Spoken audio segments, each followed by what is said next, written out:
Hello everyone, welcome to another authors interview of Kitab writing publication. तो आज हमारे साथ हैं योगेश सबने सर। उनकी बुक नौरेचा राशीला बाई को रिसेंटली ही पब्लिश हुई है हमारे पब्लिकेशन के साथ। तो सर, सबसे पहले आपको बहुत बहुत बधाई आपकी बुक के लिए। बहुत बहुत धन्यवाद। Thank you so much. तो सर, आपको कैसा लग रहा है आपकी बुक पब्लिश होकर मार्केट में आ चुकी है? एक्चुअली मुझे दुख हो रहा है क्योंकि मुझे इतना लेट क्यों ये पता चला कि किताब राइटिंग से भी हो सकता है। इसके लिए मुझे दुख है, जोक्स अपार्ट, बट बहुत खुशी हो रहा है। जी सर। सर, आई वांट कि आप हमारे व्यूअर्स के साथ, ऑडियंस के साथ अपने फैमिली बैकग्राउंड के बारे में शेयर करें। मेरे घर में मैं हूँ, मेरी माँ है जो रिटायर्ड प्रिंसिपल है, और मेरी इकलौती प्यारी बीवी है सोनल, जो सॉफ्टवेयर कंपनी में जॉब करती है, और एक बेटी है मानसी जो सॉफ्टवेयर इंजीनियर है। All right sir. तो सर, आपके फैमिली मेम्बर्स का और फ्रेंड्स का फर्स्ट रिएक्शन क्या था जब उन्हें पता चला कि आपकी बुक पब्लिश होने वाली है?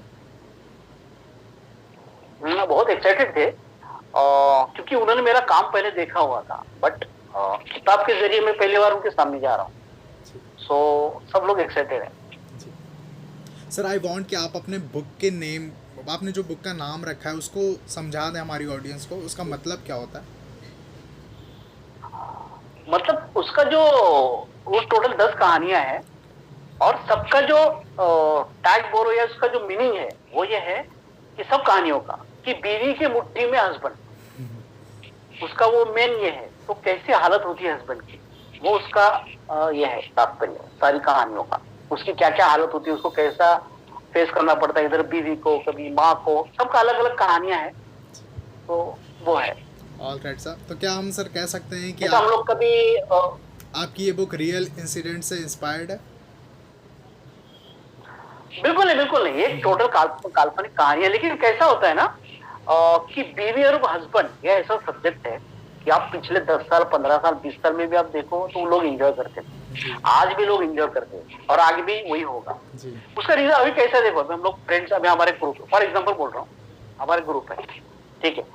अगर किसी बीवी का हमारे सामने किसी का फोन आ जाता है, तो हमारा एक दोस्त उसमें अवेरत नाम का, वो सीधा पानी का बोतल लेके आता है, ऐसा ऐसा हिलाने लगता है कि भाई पानी की जरूरत पड़ेगी तुझे, क्योंकि बीवी का कुछ कनेक्शन नहीं। ना बीवी उससे वो डरता है, ना बीवी उससे डरती, कुछ कनेक्शन। शायद वो कुछ सब्जी लाने को बोलती है, बट ये दौड़ के आएगा और ऐसा सा बोतल हिलाएगा। तो वो हमें अभी वही हो गया, हम लोग जब भी मिलते किसी का कॉल आया तो हर कोई बोतल उठा के ऐसा करने लगता है। या कभी कभी कहीं आ जाता है पार्टी में, तो अरे भाभी ने परमिशन दे दी, इजीली निकल जाता है, कोई कनेक्शन नहीं। ना वो बीवी को पूछता है, बीवी भी हाँ बोलती है, बट वो एक ऐसी लेवल है ना कि लोग हंसते ही हंसते हैं। जी जी जी। तो इसीलिए मेरा वो नजरिया था देखने का। All right sir. तो सर, आपने लिखने की शुरुआत कब कर दी थी? आई मीन, सबसे पहली बार आपने कब लिखा था? वैसे तो मुझे 15-20 साल से मैं लिख रहा हूँ। और जब मैं मेरा बैंक में ज्वाइन किया, तो मैं थोड़ा थोड़ा कॉम्पिटिशन होता था, वहां पर मेरा राइटिंग भेजता था मैं, और वहां पर मुझे प्राइज मिलता था फर्स्ट। तो मुझे थोड़ा ये होने लगा, यार क्या बात है। फिर मेरी मेरी जो मतलब बीवी के मामा जी जो भुसौल में रहते हैं, वसंत देवड़कर, वो स्टेट रेलवे में थे और वो स्टेट कंपटीशन वहां पर करते थे। तो वो मेरे नाटक वहां पर लेके जाने लगे एवरी ईयर, और वहां पर काफी अच्छा परफॉर्म करने लगे। तो मेरा कॉन्फिडेंस और बढ़ गया। एंड देन मैं धीरे धीरे मूव होता गया टीवी सीरियल, और जो छोटे छोटे स्किट होते हैं कॉमेडी, तो अलग अलग चैनल पे मैं लिखने लगा। तो ऐसा मेरी वो शुरुआत हो गई। All right sir. तो सर, जैसा कि आपने बताया आप बैंक में काम करते हैं, एक आप बैंक एम्प्लॉय हैं, तो उसके साथ में आप राइटिंग को साथ में कैसे लेकर चल रहे हैं, और सारी आई मीन टाइम मैनेजमेंट को लेकर कुछ टिप्स दे दीजिए हमारी ऑडियंस को। नहीं, टिप्स टिप्स नहीं, अभी कैसे मैं पहला काम करता था, अभी मैंने कम से कम 6-7 साल हो गए मैंने बैंक छोड़ दिया है। ओके अभी मेरा फुल टाइम राइटिंग ही प्रोफेशन है अभी। ओके। बट तभी भी कम से कम 10-15 साल मैं बैंक और राइटिंग ये करता था, जितना मुझे टाइम मिलता था। कैसे है ना, छोटा छोटा शो में करता था। यहाँ पर उनको स्क्रिप्ट चाहिए कॉमेडी का, या फिर कोई क्राइम शो है, वहां पर कोई एक आधा थ्रिलर स्टोरी लिख दिया, वो भेजता था मैं चैनल पे। तो साइमल्टेनियसली मेरा दोनों चलता था। बट एक मोमेंट ऐसा आ गया कि मैंने डिसाइड कर लिया कि मैं मूव ऑन करूँ, मैं निकल ही गया बैंक से। ऑल तो राइट मेरा फुल टाइम यही काम है। All right sir. तो सर जब आपने रिसेंटली न्यू ज्वाइन किया था बैंक में, तब आपके माइंड में आता होगा कि शायद मुझे बैंक ना ज्वाइन करके शुरू से ही फुल टाइम राइटिंग के प्रोफेशन में आगे बढ़ना चाहिए, आपके माइंड में ऐसा आता था? बिल्कुल बिल्कुल, यस यस डेफिनेटली। तो सर आपने काफ़ी दिन बैंक में भी काम करा, साथ में राइटिंग को भी परस्यू करा, तो वो जो बीच का टाइम था जहाँ पर आप दोनों चीज़ें जी। साथ में कर रहे थे, तो वहाँ पर कहीं ना कहीं आपने माइंडसेट बनाया होगा इस तरह से, या कुछ सिचुएशन की डिमांड रही होगी कि आपको दोनों चीज़ें साथ में लेकर चलनी पड़ी? जी जी, नहीं कैसा होता है ना कि मॉनिटरी भी देखना पड़ता है, बेनिफिट क्या है किधर है, और ये बहुत बड़ा रिस्क था कि बैंक से निकल कर सडन ऑफ आप जॉब छोड़ देते हो, कहीं ज्वाइन करते हो, ये मेरे लिए बहुत बड़ा रिस्क था। लेकिन मैंने वो एक उसमें गए, मेरे 4-5 साल गए, आज छोड़ दूँ, नेक्स्ट मंथ अगले दिन, यहाँ तक आगे बात मेरे ऐसा सडन ऑफ नहीं हुआ, चलो मूड हो गया, दे दिया, रिजाइन कर दिया, ऐसा नहीं हुआ। उसको टाइम लगा थोड़ा मेंटली प्रिपेयर्ड होने को, बट जब डिसाइड कर लिया कि अभी बहुत हो गया ये, तो मैं सीधा निकल गया और यहाँ पर आ गया। बट लकीली फिर वाइफ भी ज्वाइन करनी, सॉफ्टवेयर कंपनी में ज्वाइन हो गई और मुझे भी अच्छा काम मिलने लगा, सो हो गया सब अच्छा। जी सर। तो सर आपकी मदर का क्या? But risk is there, but जी सर। Sorry sir. जी सर, आपकी मदर का क्या रिएक्शन था? क्या उन्होंने अपोज करा, या फिर वो आपके साथ थी, या उनको आप पर इतना विश्वास था कि नहीं, अगर उनका बेटा कोई चीज़ को ड्रॉप कर रहा है तो उस सेकेंड चीज़ पे बिल्कुल बेस्ट अपना देगा और अच्छा करेगा? आप मम्मी की बात कर रहे हो? जी जी सर। देखो, अगर वैसा देखा जाए तो बीज है ना, वो वहीं से हुआ है, अंकुरित हुआ है। क्यों, मैं बताता हूँ। क्योंकि मेरी मम्मी और डैडी, एक शहादा करके टाउन है छोटा, वहां पर इन लोगों का नाटक कंपनी था, एक ड्रामा कंपनी।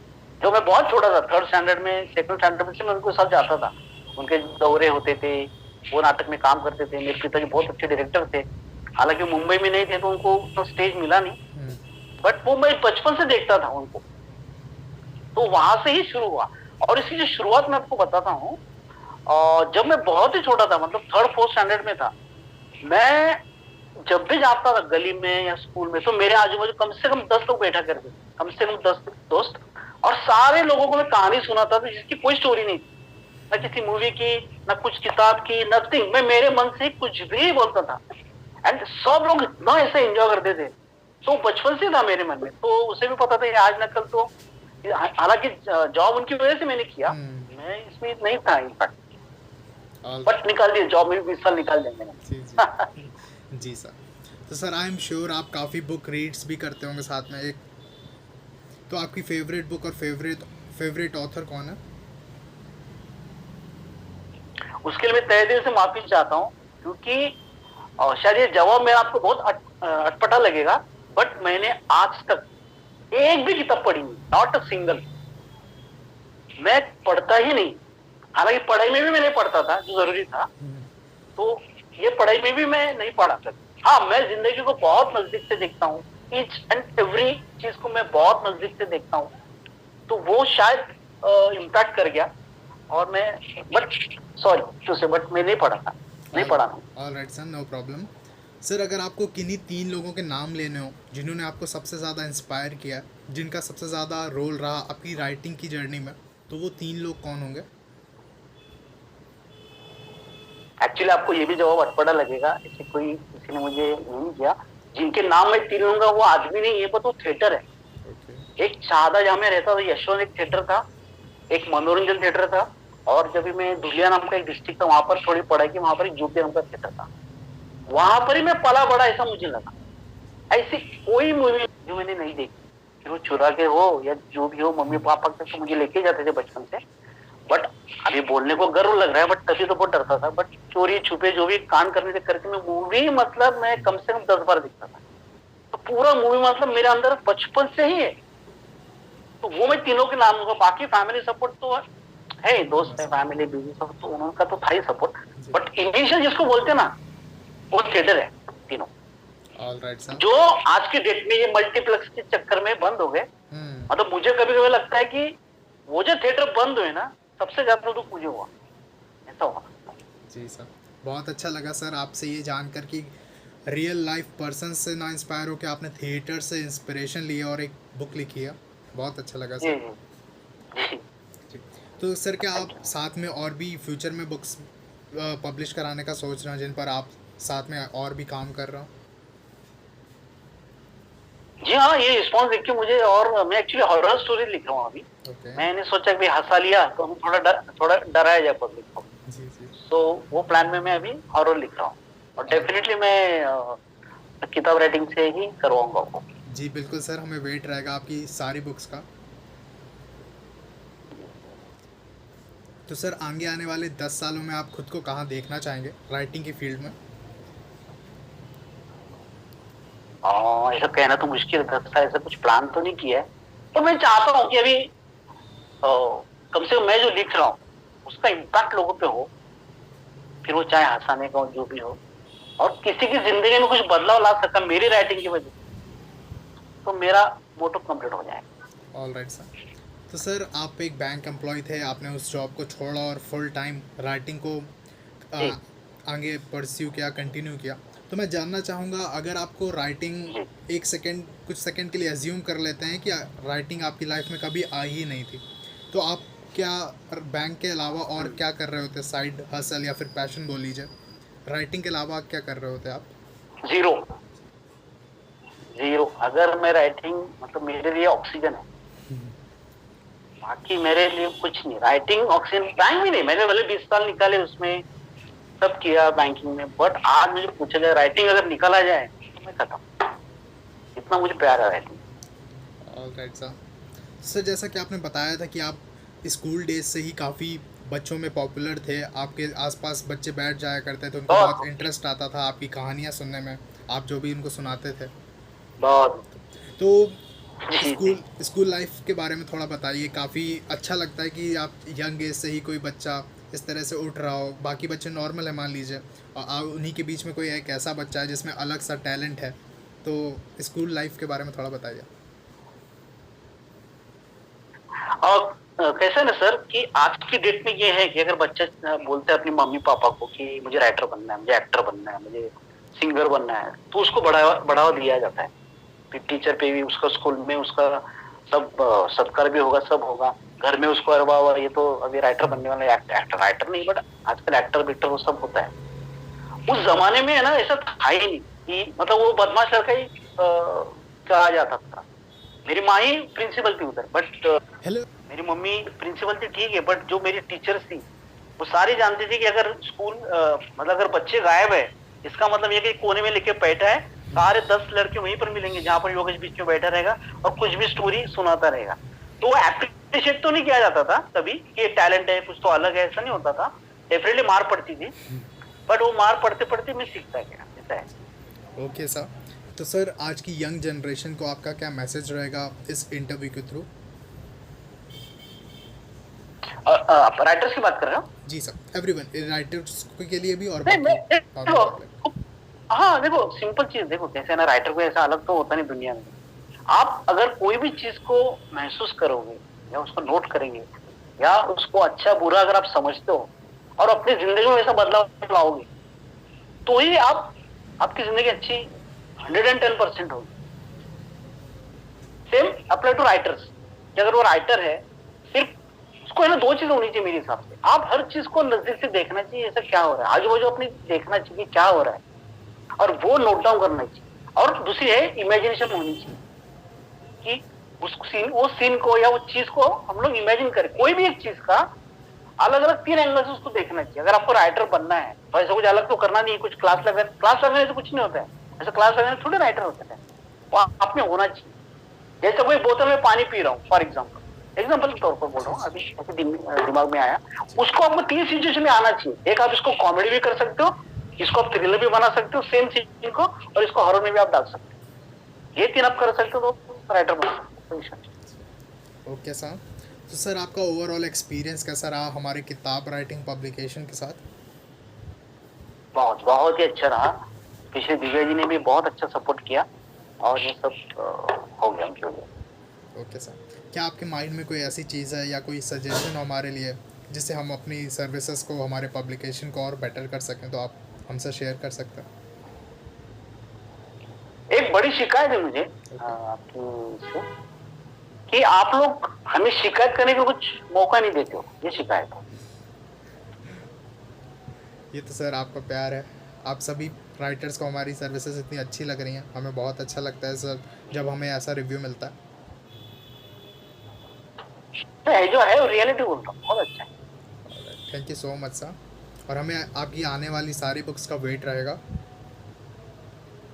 यस डेफिनेटली, और है मेरा वही काम चल रहा है उसके ऊपर। जी जी बिल्कुल सर।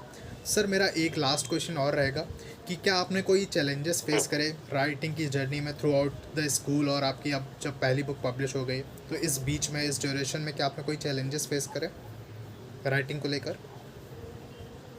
चैलेंजेस ही फेस किए, क्योंकि आप जितना चैलेंजेस लोगे उतने आप सीखते जाते हो। सिंपल फंडा है। आपको अगर इजी वे मिलेगा ना, आप नहीं सीख पाओगे। आपको अगर चैलेंजेस आएंगे और आप उसके ऊपर ओवरकम करोगे तो ही आप राइटर बन सकते हैं। जो भी है, मैंने बोला चैलेंजेस ही चैलेंजेस है हुए, मतलब मेरी जिंदगी में, और चैलेंजेस से ही इंसान सीखता है। अगर आपको इजी रोड हाईवे मिल जाएगा तो नहीं कुछ हो पाएगा। यदि जितने चैलेंजेस आएंगे आप उसके ऊपर बात करोगे तो ही आप बन पाओगे आज। और मेरे बचपन से चैलेंजेस थे मेरे लिए। ऐसा मतलब फाइनेंशियल नहीं, सब स्मूथ था। बट जो अभी मैं जैसे अभी आप देखो ना, उम्र के इस पड़ाव में हमारी बेटी इंजीनियर हो गई है, इतना बड़े अहदे पे मैं काम कर रहा था बैंक में, और सडन ऑफ निकल जाना वहां से इजी टास्क नहीं था। बहुत बड़ा रिस्क है लाइफ में, क्योंकि अगले एवरी 30 तारीख को अगर सैलरी नहीं आती थी, किसी की भी जनरली बोल रहा हूँ मैं, तो 1 तारीख को आदमी ये हो जाता, बाप रे क्या होगा। तो वो तो होना ही था मेरे साथ। वो सब रिस्क उठा के मैं इस इंडस्ट्री में आ गया। तो चैलेंजेस तो है, उसके लिए मजा भी नहीं, उसको जिंदगी नहीं बोलेंगे, ऐसा है। तो मेरा ये सब कहना, सबके लिए बोल रहा हूँ। ऑल राइट सर, बहुत अच्छा लगा आपसे बात करके। बहुत सारी नई चीज़ें, बहुत ही अच्छी अच्छी चीज़ें सीखने को मिली आपसे। Thank you sir, thank you. Thank you so much sir.